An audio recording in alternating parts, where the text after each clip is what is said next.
하나님의 말씀은 신명기 2장 1절부터 12절까지의 말씀입니다.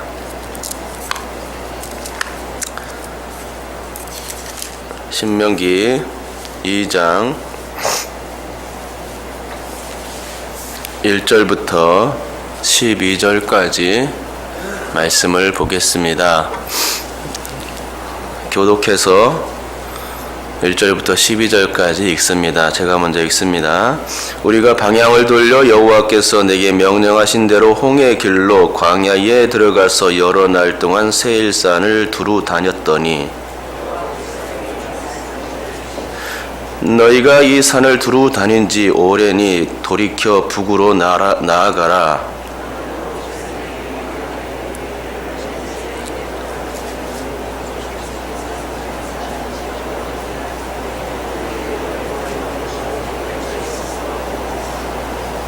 그들과 다투지 말라. 그들의 땅은 한 발자국도 너희에게 주지 아니하리니 이는 내가 세일산을 에서에게 기업으로 주었음이라.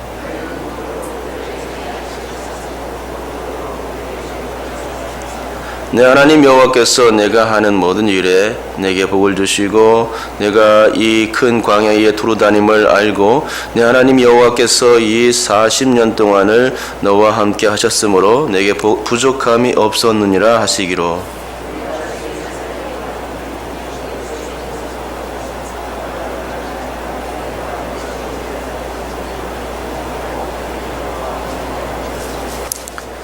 여호와께서 내게 이르시되 모압을 괴롭히지 말라. 그와 싸우지도 말라. 그 땅을 내가 내게 기업으로 주지 아니하리니 이는 내가 롯 자손에게 아르를 기업으로 주었음이라.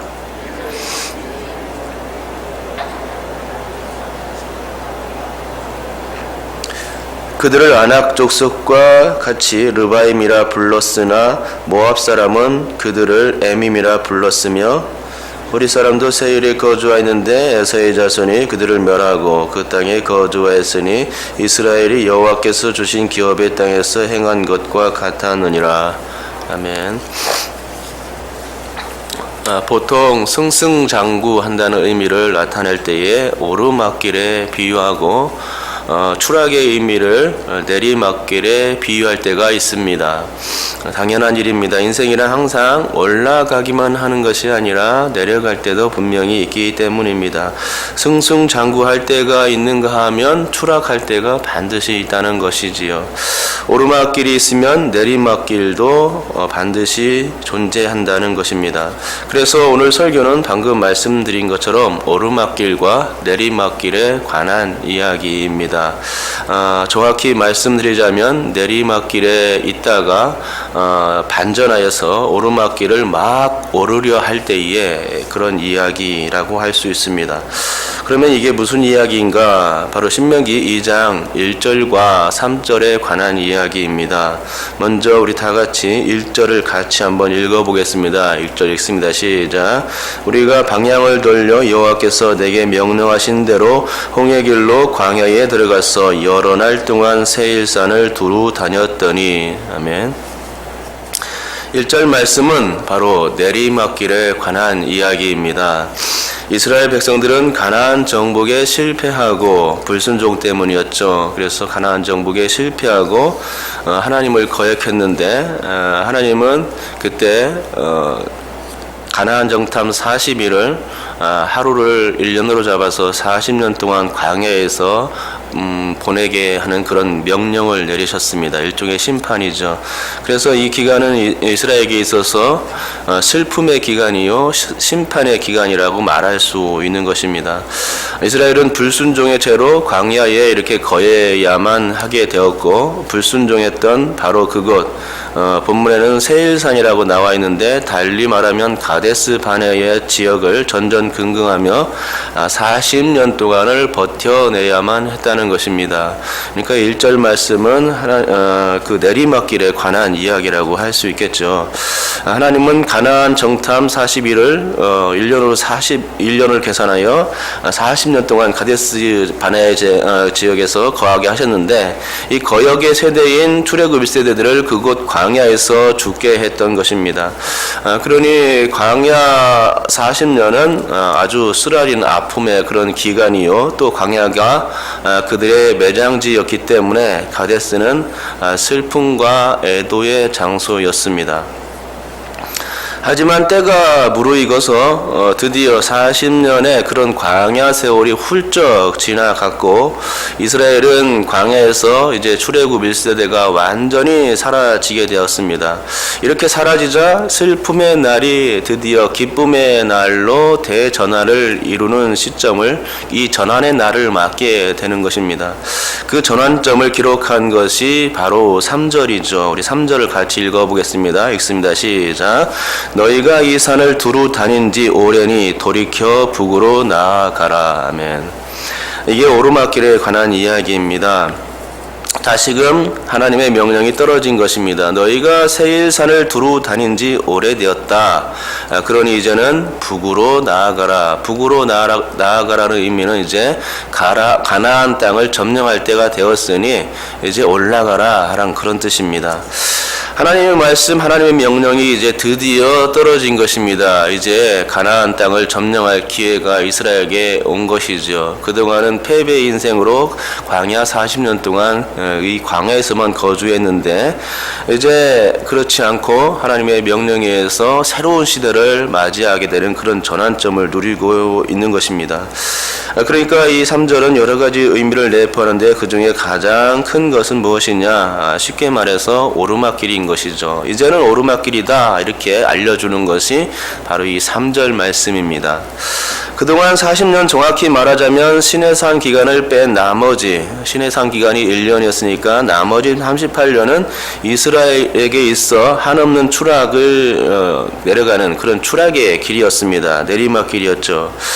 나머지 40년 중에서 나머지 1년은 요단 동편에 있는 아모리 족속들을 이렇게 싸워서 이기는 그런 기간인데 이 기간과 시내산 기간을 빼면 나머지 기간은 38년인 것입니다. 38년 동안 이스라엘은 광야에 있었던 것이죠. 그때 이스라엘은 출애굽 1세대가 거기서 다 죽어갔습니다. 하나님은 마지막 한 사람까지 그 죽는 시점을 기다리셨다가 그렇게 1세대가 다 죽어지자 이제 새로운 명령을 내리시기에 이른 것입니다. 모든 불순종이 자치를 이제 감추었다는 말이죠. 불순종의 1세대가 다 죽어졌다. 그것은 불순종의 자치를 감춘 것입니다. 그리고 반역의 기운 또 거역의 무리들까지 완전히 청소되었다 하는 것을 의미합니다. 이렇게 청소되었을 때 하나님의 때가 온 것이죠. 새로운 신세대들 출애굽 2세대라는 믿음과 순종의 세대들이 탄생하게 되고 그들을 데리시고 이제 당신의 뜻을 이루고자 가나안 점령을 하시고자 이렇게 드디어 북으로 돌이켜라 라고 이렇게 명령을 내리신 것을 볼 수 있습니다. 방향을 돌이켜 북으로 나아가라 라는 명령이 떨어졌습니다. 이제 숨막혔던 그 광야 생활이 다 끝나고 드디어 숨통 트이는 출구가 생겼습니다. 하나님이 무장을 해제하신 것입니다. 하나님은 그동안 이스라엘을 광야라는 이 도가니에 꽁꽁 묶어두고만 계셨는데 이제 광야가 아닌 다른 곳으로 옮겨갈 수 있도록 기회를 부여하고 계신 것입니다. 그러기에 제가 처음에 말씀드렸던 것처럼 오늘 본문은 오랜 세월의 내리막길에서 이제 막 오르막길을 향해서 내딛는 그런 단계라고 할 수 있는 것입니다. 이제 더 이상의 추락은 없고 승승장구의 기운이 이스라엘의 진영에 스멀스멀 스며들기 시작한 것이죠. 그렇습니다. 하나님은 이스라엘에게 내리막길만 주신 것이 아닙니다. 심판의 의미로서 혹은 연단의 의미로서 분명히 하나님께서 내리막길을 주신 것은 사실이지만 충분히 심판의 날을 다 감당되었다고 생각될 그 시점에 연단을 잘 통과했다고 생각될 바로 그 시점에 하나님은 비상할 수 있는 오르막길을 이렇게 예비해 주셨던 것을 보게 됩니다. 가만히 보면 우리 인생도 마찬가지입니다. 하나님은 연단의 의미로서 가끔 우리를 시험할 때가 있습니다. 그럴 때는 우리가 내리막길을 갈 때가 되는 것이죠. 하나님의 시험은 우리를 그러나 넘어뜨리기 위해서 시행하시지는 않으십니다. 그게 아니라 우리를 더욱더 보배로운 존재로 다시 태어나게 하시기 위해서 시험하십니다. 그래서 연단을 잘 통과하면 드디어 승승장구하며 비상할 때를 예비하시고 오르막길을 준비해 주시는 것이죠. 저 절망의 시간, 그 연단의 기간 동안에 우리의 앞길을 막는 것처럼 보일지라도 하나님은 절대 그렇지 않습니다. 하나님을 끝까지 굳게 믿고 인내하며 믿음으로 나아간다면 하나님은 그렇게 깜깜하게만 느껴졌던 인생길을 어느새인가 숨통 트이게 확 열어주시는 것입니다. 이게 하나님의 은혜죠. 우리가 충분히 연단되었다고 생각할 때에 우리를 통해서 주님께서 예비하셨던 새로운 복을 준비하셨다가 우리에게 그때 허락하시는 것입니다. 그러게 만약 자신이 지금 하나님의 연단을 받고 있다고 생각되면 이제 여러분은 신앙의 고도를 높일 때가 된 것입니다. 여러분, 신앙의 고도란 무엇입니까? 신앙의 고도란 신앙의 눈높이라고 말씀드릴 수 있을 것 같습니다. 우리가 비행기를 타면 이게 무슨 얘기인지 금방 알 수 있습니다. 지금 땅에는 비가 오고 천둥과 번개가 치고 아주 난리 법석입니다. 변덕이 심한 날씨 때문에 이 세상은 아수라장인 것이죠. 하지만 그런 날씨에도 불구하고 비행기가 이륙하여서 그 검은 먹구름을 뚫고 올라가면 어떻습니까? 그 변덕스러운 날씨가 언제 그렇냐는 듯이 잔잔해지더란 얘기죠. 우리가 세상적인 견지에서 이 땅을 볼 때에 그때는 비가 오고 천둥 번개가 치는 아주 난리법석한 변덕스러운 그런 세상입니다. 문제투성이의 만신창이가 되어가는 그런 세상을 우리는 볼 수밖에 없는 것이죠. 그러나 하나님의 시각으로 세상을 바라보게 되면 비행기를 타고 그 천둥 번개의 먹구름을 뚫고 올라가면 그게 하나님의 시각인데 그 하나님의 시각으로 바라보게 되면 이미 문제는 해결되어 있더라는 것이죠. 불행 끝 행복 시장이 그 위에서 바라볼 때는 분명히 그런 것이 보이는 것입니다. 하나님의 시각을 가지고 영적인 안목을 가지고 문제를 바라볼 때에 단순히 신앙의 고도를 높였을 뿐인데 전혀 판이한 결과가 나타나는 것을 우리는 알게 됩니다.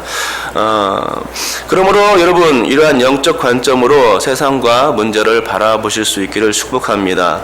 그러면 풀리지 않던 문제가 풀리고 넘을 수 없던 그런 장벽이 넘어질 수 있게 되고 또 움직여지지 않던 그 무거운 짐이 어느새 가벼워지게 되는 것을 우리는 경험하게 되는 줄 믿습니다. 그런데 우리가 이렇게 주목해야 할 점은 제가 이게 아니라고 생각합니다. 오늘 본문에서는 그게 아니라 오늘 말씀에서 주는 교훈은 다른 데 있습니다. 그것은 두 가지로 압축할 수 있는데 곧 형제와 은혜에 관한 말씀입니다. 은혜에 대한 감사라고 말씀드릴 수 있겠죠. 즉 내리막길에서 오르막길로 접어들었을 때에 그러니까 정말로 안 되고 형편없는 삶을 살다가 정말로 축복의 인생으로 전환되었을 때에 바로 그런 때에 어떻게 하느냐, 그것을 오늘 본문이 가르쳐주고 있는 것입니다. 그때 어떻게 해야 되냐면 교만하지 말아야 된다 하는 것입니다. 우쭐대지 말고 결코 자신을 자랑하거나 뽐내지 말라라고 말씀합니다. 오히려 겸손해져서 꼭 필요한 일을 잊지 말아야 함을 오늘 본문이 지적해 줍니다. 꼭 잊지 말 일, 그것은 곧 형제와 하나님께 대한 감사입니다. 잘 됐을 때 이것들을 꼭 잊어버리게 됩니다. 자기 형제들을 배반하고 나는 이렇게 떵떵설게 살면서도 돌아보지 않습니다. 그것이 이제 형제인데 잘 될 때 보통 이제 그렇게 되는 것이죠. 또 잘 되면은 하나님의 은혜가 아니야, 내가 노력해서 된 거야라고 생각하고 우쭐대면서 하나님께 감사하지 않는 부분이 분명히 생기게 됩니다. 그런데 오늘 본문은 바로 그런 부분들을 가르쳐 주는 것이라고 생각합니다. 그러면 우선 형제에 관한 이야기입니다. 본문에는 이스라엘 동족인 에서 자손과 모압 자손만 나옵니다. 하지만 다음 구절들에는 암몬 자손도 이제 다음 시간에 볼 암몬 자손도 거론되는데 이 마찬가지입니다. 에서와 모압과 암몬은 이스라엘의 역사를 거슬러 올라가면 이스라엘과는 같은 조상에서 출발되었음을 알게 됩니다. 그러니까 형제 족속이죠. 그런데 하나님은 이렇게 같은 동족인 에서 자손에게는 세일산을 기업으로 주셨고 또한 모압 자손에게는 모압 광야를 그들에게 기업으로 주셨습니다. 암몬 자손에게는 아르를 주셨죠. 그러기에 제 아무리 이스라엘이 번성하고 또 하나님이 함께 하시는 강한 군대가 되었다 할지라도 그렇게 승승장구하는 입장에 과연 서 있다 할지라도 그 가운데 결코 형제를 우쭐대면서 교만하면서 형제를 잊어서는 안 된다고 말씀하시는 것입니다. 곧 5절과 9절에서 그들과 싸우지 말라고 하시며 심지어 괴롭히지 말라고 경계하고 있는 것을 보게 됩니다. 분명히 내가 그들에게 그 땅을 그들에게 주었으므로 너희들은 그들을 괴롭히지 말고 싸우지 마, 그냥 통과해 라고 말씀하고 있는 것이죠.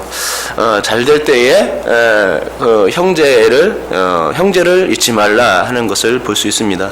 두 번째는 하나님께 대한 은혜를 감사하는 일입니다. 7절 말씀 우리 다 같이 한번 읽어보겠습니다.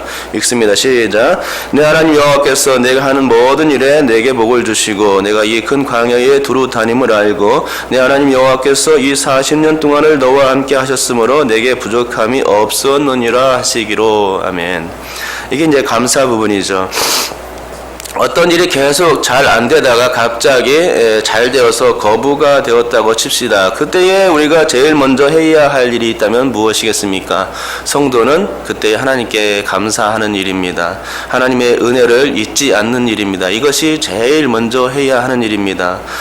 그 다음에 두 번째가 아까 했던 그것입니다. 자신의 형제들을 돌아보는 일이죠. 이 두 가지가 제대로 되어야 하는 것입니다. 그렇게 될 때에 축복이 어디로서 온지 아는 사람이 되는 것입니다. 축복이 어디로서 옵니까? 바로 하나님께로부터 오는 것이죠. 그러니까 하나님께로부터 왔기 때문에 다시 하나님께 돌릴 수 있어야 합니다. 여러분, 세상의 축복이 하나님께로 온 것입니다. 이것은 이 축복은 어쩌다가 주어지는 것 같고 또 우연히 되는 것 같으며 자신이 실력이 있으니까 되는 것처럼 보일 때가 있습니다. 하지만 근원을 자세히 살펴보면 하나님의 이끄심과 섭리 때문에 가능한 것임을 우리는 깨달아야 합니다. 하나님이 허락하셔야 부자도 될 수 있다는 것이죠. 그걸 모르고 교만하게 굴기 때문에 부자가 천국에 들어가기가 약대가 바늘구멍으로 들어가는 것보다 그보다 더 어렵다고 주님께서 말씀하신 것입니다. 그렇습니다. 오늘 말씀을 세부적으로 살펴보지는 못했지만 전반적인 말씀은 내리막길과 오르막길에 관한 이런 교훈인 것입니다. 하나님은 반드시 연단을 위해서 내리막길을 허락하실 때가 분명히 있지만 그것은 우리를 미워해서가 아니라 연단하시고 더 축복된 길로 갈 수 있게 하기 위함이라는 것이죠. 또한 오르막길에 접어들었다고 생각되면 그때부터는 오히려 겸손해져야 한다는 것입니다. 하나님이 나를 오르막길로 인도하신 이유를 자세히 살펴볼 수 있어야 하고 그때 하나님께 감사와 영광을 돌리면서 또 형제를 잊지 않아야 한다는 것이죠. 여러분 교만은 축복의 그 진원지를 잊어버리게 만들지만 겸손은 그 진원지가 하나님인 것을 보게 만듭니다. 여러분께서 그 하나님의 은혜를 분명히 볼 수 있는 은혜가 있기를 축복합니다. 그러므로 여러분께서 부디 성공의 길을 달린다고 생각될 때에 반드시 잊지 말아야 할 것 두 가지, 그것이 무엇이라고요? 형제와 하나님 은혜에 대한 감사, 이 두 가지입니다. 이 두 가지임을 아시고 축복에 대한 올바른 성경적 개념과 또 물질 사용에 대한 올바른 이해를 가지고 오르막길임에도 불구하고 결코 교만하지 않고 자신에게 주신 그 축복을 선용할 수 있는 여러분 될 수 있기를 주님의 이름으로 축복합니다.